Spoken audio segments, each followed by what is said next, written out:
You want to drive your opponents back off the court. You want big, heavy topspin. I'm going to take you through 5 key things to do to get topspin like Rafa Nadal, and I guarantee you, you haven't heard all these before. All across the tour, all across the world, you will see players playing with very heavy topspin. Now, this is good for a number of reasons. It keeps the ball away from the net because you can play much higher, and we'll get to that later. It also, when it bounces, it kicks up, driving your opponent back or giving them difficult high balls. Think about poor old Roger Federer having to deal with his one-handed backhand up round his head playing against Rafa Nadal. This is why we use topspin, an absolutely key component, and I'm going to take you through 5 key things that are going to really, they're going to drill down and make this vital skill easy as possible. And the 5th one you won't hear everywhere, is an absolute game changer and absolutely vital if you want maximum RPM. So the first thing to do is choose a sensation that is appropriate for the shot that you want. Now, when we talk sensations, we're talking about how it actually feels when you strike that ball and part of the swing. So if we want to create maximum revs, we want lots and lots of racket head speed. So we want a sensation that encourages that. I'm not going to set up and pat the ball or tap the ball. If I want maximum revs, if I want loads and loads of topspin, I'm going to rip up the ball, or I'm going to whip through the ball, or I'm going to brush up through the ball.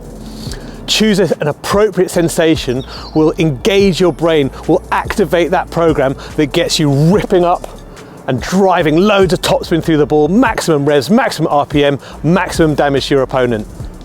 Choose the right sensation. So once you've got that sensation, a rip, a brush, a whip, we need to think about where that's actually going to come from. And the racket must come from below the height of the ball. If I'm brushing up through the ball, but I do that and my racket's coming flat through it and up, that ball's going down, it's going into the net.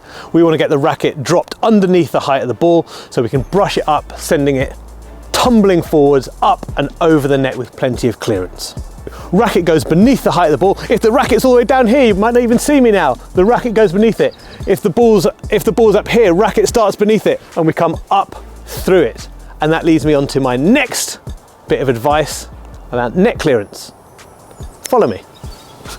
It is a common misconception that the pros, especially when you're watching on TV, it's a misconception that the pros are keeping the ball low over the net. They are not, especially those big clay court, big topspin hitters like Rafa.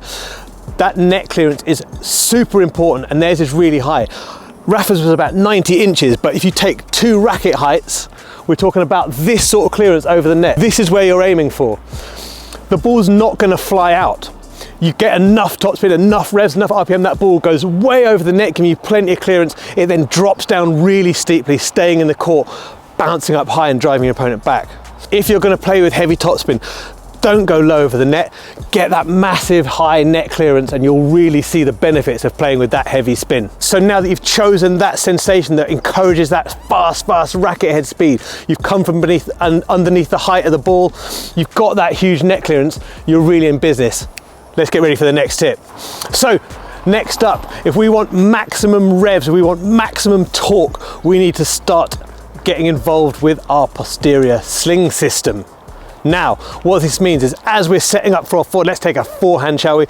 That left arm reaching across, we want to activate this left arm first, and this is going to pull me through.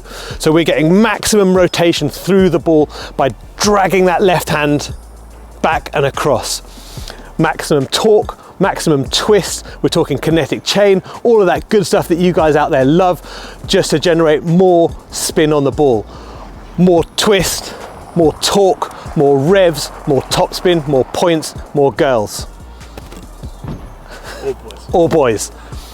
So get that left arm reached out nice and tight, drag it across to start your shot so you can get that racket moving with a sensation that you've chosen correctly, get it moving quickly from underneath the height of the ball, pushing it way over the net, causing maximum damage down the other end.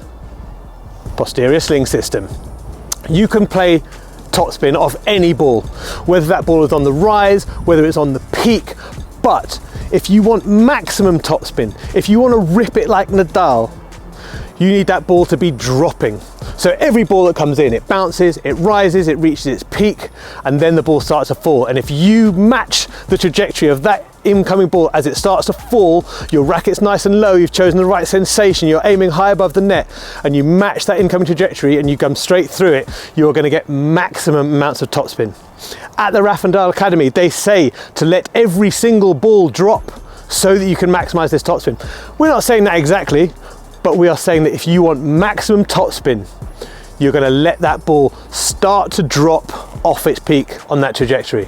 If you match that incoming trajectory, you are going to get better contacts. Even if you're a little bit late, a little bit early, you're going to get a more efficient contact and more quality contact more often than not. Who can argue with that?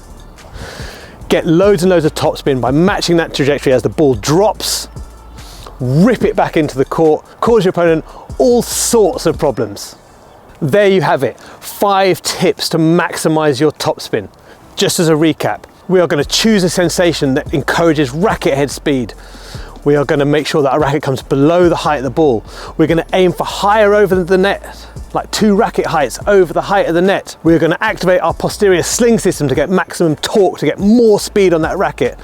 And we are going to wait for the ball to drop so that we can rip up back through it, match the trajectory, and get loads and loads of topspin. If you follow these 5 things, your topspin will go absolutely insane and you will thank me for it. I hope you've enjoyed these tips. We've got lots more things out there, so don't forget to subscribe, follow, share, like, all of that stuff so you never miss a thing from PH Tennis.